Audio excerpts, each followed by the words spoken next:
a story in the Bible about three brave men. If you've heard it before, you need to hear it again. So listen up, you really need to know about Shadrach, Meshach, Abednego. Here's an old joke. What do you call a dyslexic, insomniac, agnostic? Someone who stays up all night wondering if there's a dog. Well, if anyone is on the wrong side of the looking glass, it is these purported warmed-over Calvinists and Mormon pathological literalists, such as found in this video. Topic of the debate: has the New Testament been deceptively changed, and is it now untrustworthy? Dr. White says no. Former Mormon Bishop Lee Baker says yes, because he's found a new religion called Judaism. I agree with former Bishop Lee Baker in that the New Testament has been changed, but it has only become more trustworthy. And why is that? Because the Bible is a living, growing, evolving document, just like we as the human race are a growing, evolving people coming closer to God. So what you are witnessing here is two overwrought scholars who are imprisoned by their pathological literalism. So instead of searching for God in his creation, they are searching for God in a book. Just like the corrupted Egyptian pharaohs also sought God in a box, or the Ark and the Covenant, which I lovingly call God in a box. These are the people that Jesus condemned as being sophists and Pharisees, Sadducees, and literalists. Okay?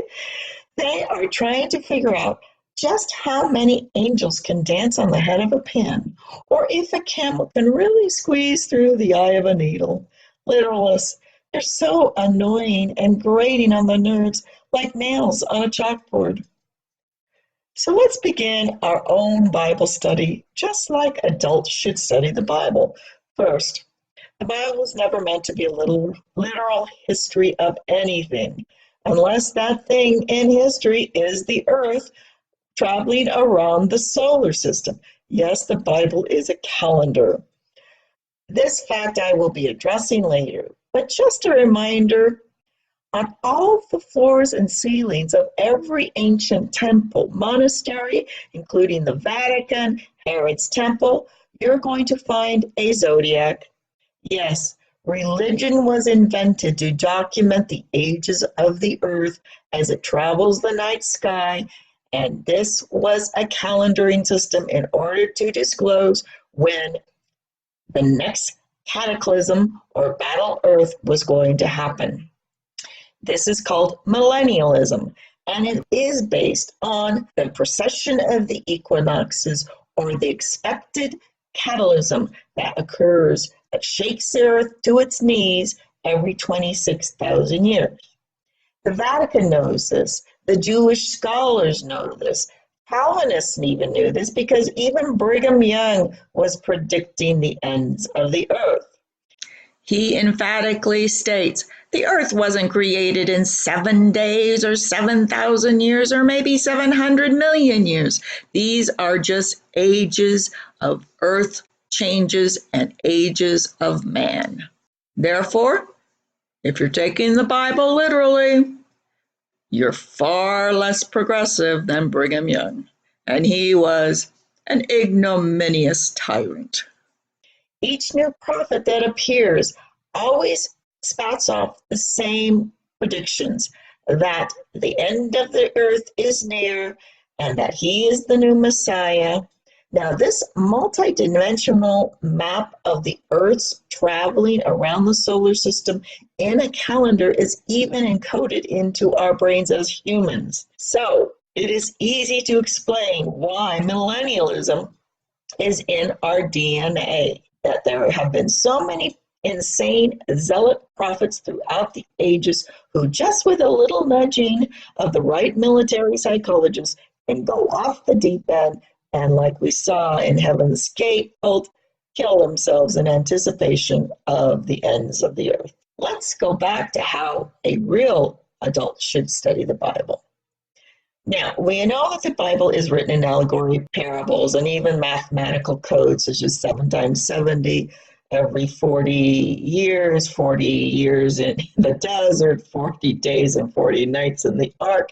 Yes, it's built on a calendaring system based on numerical values. Even the language is coded, and if you know how to interpret the language, then you will know how to interpret the Bible. Now, many scholars state this very clearly. The Bible is to be interpreted or read on 4 levels.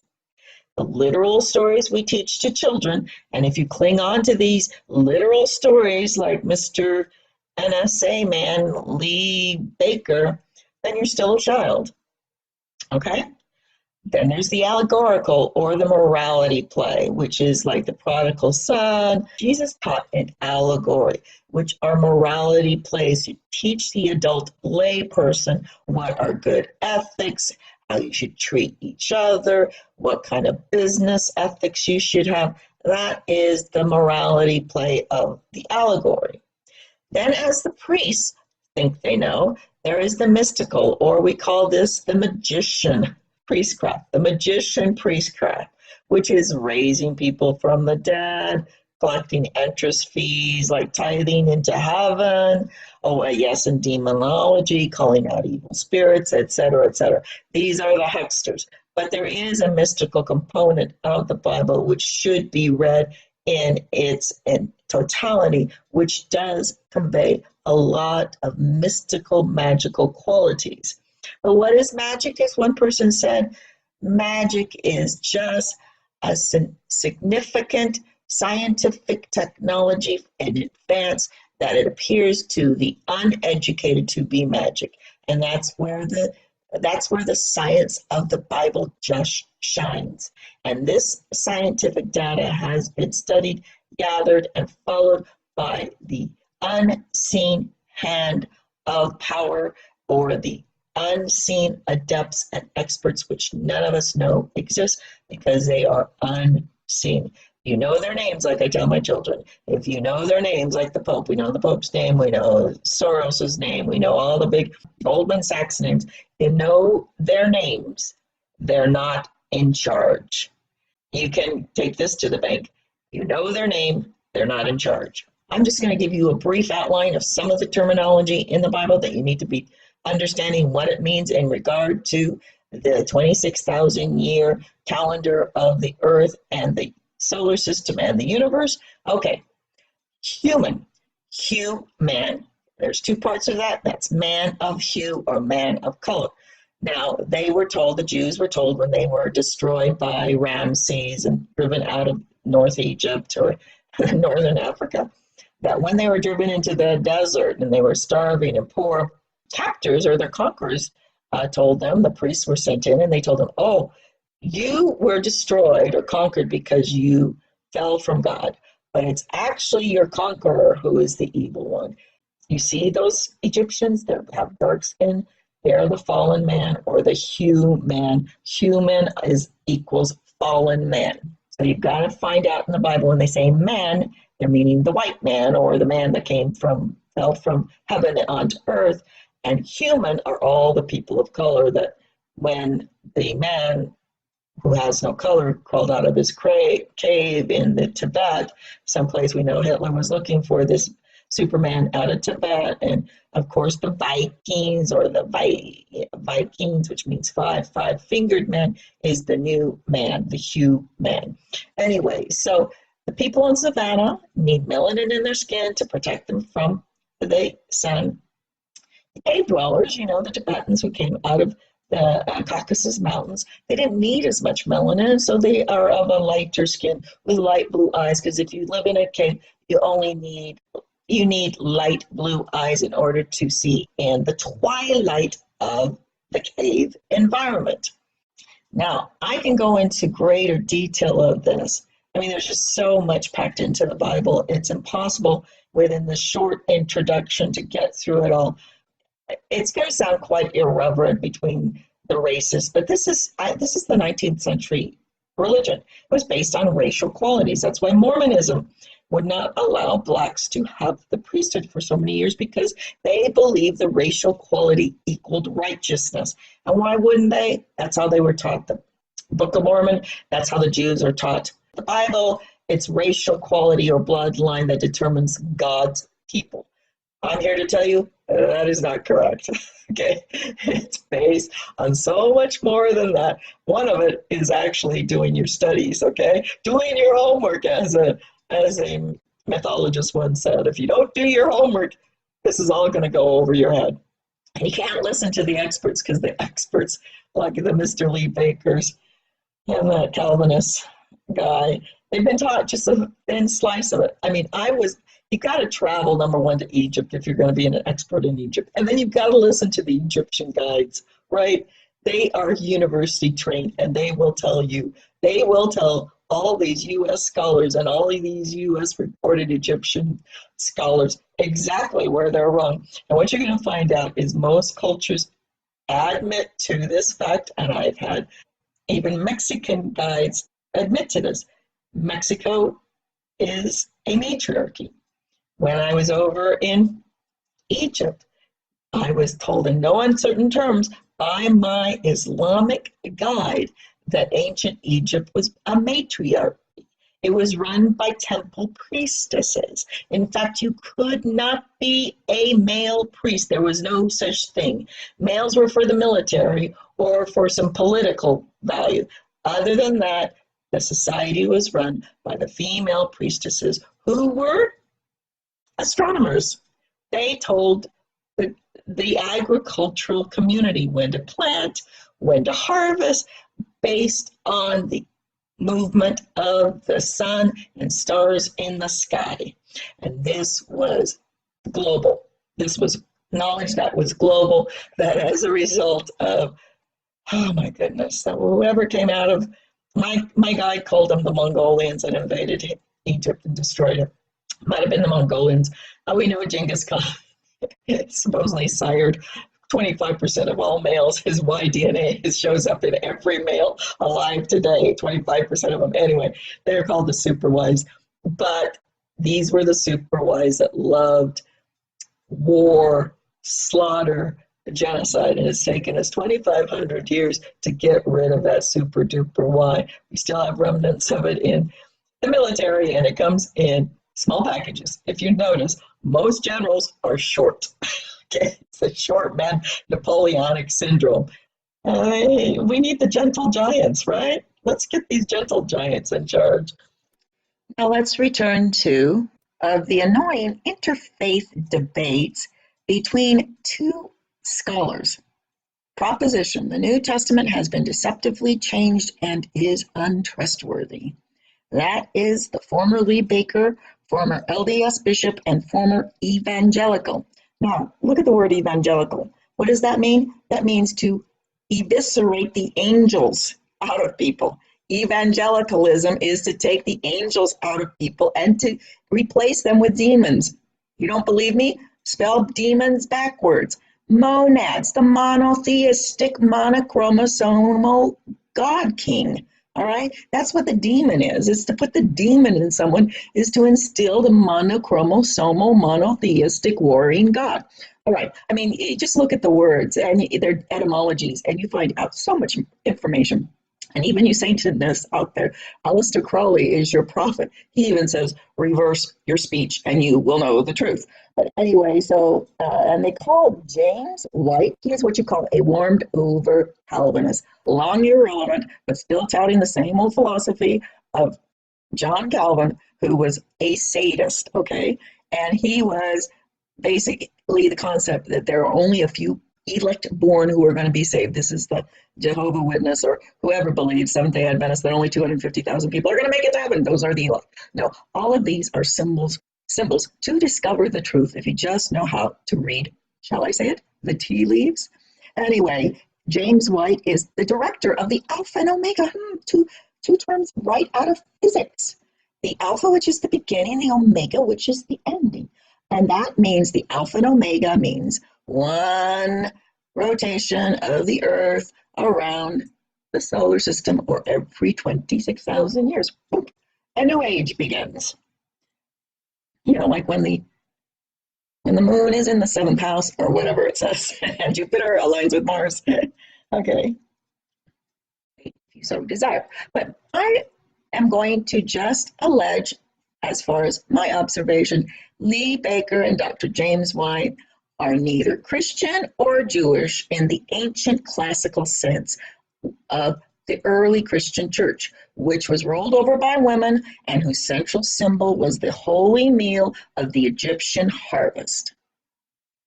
And the holy symbol was a stalk of wheat, and beer was their holy drink, not the death ritual of the slaughtered goat, or read my lips, child sacrifice of the pagan Mithra god of Hannibal and the North African Carthaginians, and quote unquote Mithra's new earthly leader called Papa, or the Pope, or the Godfather, who wears the mitred hat of quote unquote fish god.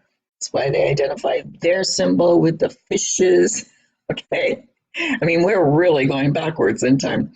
Anyway, Lee Baker and James White both show that they're two peas in the same pod of this fake monotheistic God, stemming out of this heretical sects known as Sabbatean Sufism, or Hashish, or the Hashim, which is known as the Old Man and the Mountain, whose central symbol is the Baphomet, or the severed head on a platter that would speak and channel God, or the severed head as John the Baptist in Herod's temple, or as these people run around the earth. You will recognize them by their continuing repeated rituals and repeated symbols of the wielding sword designed to sever heads off bodies, such as when Cromwell beheaded Charles I, or the French Revolution, where Murat guillotined Marie Antoinette, or as we go back to the central Christian symbol of these Hashashim, which is John the Baptist. I come from the old school Mormonism. I was taught before I was 5 years old that John the Baptist was Jesus's elder, because John the Baptist baptized Jesus, who received the holy transmission of God through John the elder. Okay, so all these Baphomets of the old men on the mountain, somewhere in Tibet, remember where Hitler was looking for these mountain supermen. These are the self-worshiping gods of the paranoid, delusional tyrants replete throughout history. According to Egyptian myth, these were charioted Mongolian hordes that destroyed civilization. The monochromosomal super-duper wide god of the monotheistic hermaphroditic god. Don't believe me? That's Brigham Young's Adam God theory, where God was not created, but God was cloned, or the God of our world was cloned out of the God of another world. And that is a hermaphroditic God. Brigham Young stated that God cloned himself and begat his only begotten Adam, and then later on recloned himself in the form of Jesus. He begat his only begotten son, again, Jesus. And history is a series of these God cloning tyrants, cloning themselves in the likeness of God, or what they believe they're monochromosomal Y glory super duper Y Mongolians. Okay, got that? If you don't believe me, there's plenty of evidence to support this. The reason why you don't know about it is this is their hidden secret doctrine. Okay, but what is the greatest fear of these tyrants? The fear is that their Y gender is irrelevant. And why? Well, only those with the real knowledge and have the most to fear, because they know that women are the only true hermaphrodites still in existence, that their Y chromosome is threatened to extinction. In fact, there is really no need for the Y chromosome, because what occurs, like in a chicken and a rooster scenario, if a rooster disappears from the chicken coop, then the dominant female can still act as the rooster. So, what is a true hermaphrodite? I believe there's significant evidence to show that the last true hermaphrodite was Akhenaten, who had both female and male characteristics, and it's what you call the third gender. This third gender of hermaphroditic nature of women is outlined in a previous video, which I will leave a link to. This is why early ancient doctors, and if you read them, it's unbelievable, but they believe that gender differentiation was based on body heat. Women were cold, so their testes or ovaries were hidden in their body for warmth. Men were overly warm, and so their ovaries became testes, descending to their position outside the body for cooling. And it's the coolness of the testes that produce the sperm, and the warmness of the ovaries that produce the eggs. Just say two sides of the same coin. While this seems ridiculous to us now, it is based on our own ignorance and lack of education on human evolutions of separate genders, stemming from the hermaphroditic nature of early man and woman. You were born neither a male or a female, but you differentiated at puberty. This is why these elite, or the elect, as Mr. James White likes to put it, he's just the same old pagan parading as a Christian, because they had to do that during Constantine, or there would have been a rebellion throughout all of Europe and the Middle East, because Christianity ruled the central masses, while Mithraism or Catholicism was an elite, or for the elite military Roman soldiers. And they have the Catholic Church has preserved all of the Mithraic rituals in their Catholic Mass. King Nebuchadnezzar made an idol of gold. He said, listen here, people better do what you're told. You better bow down when the music is played, or it's in the fiery furnace 'cause you've disobeyed.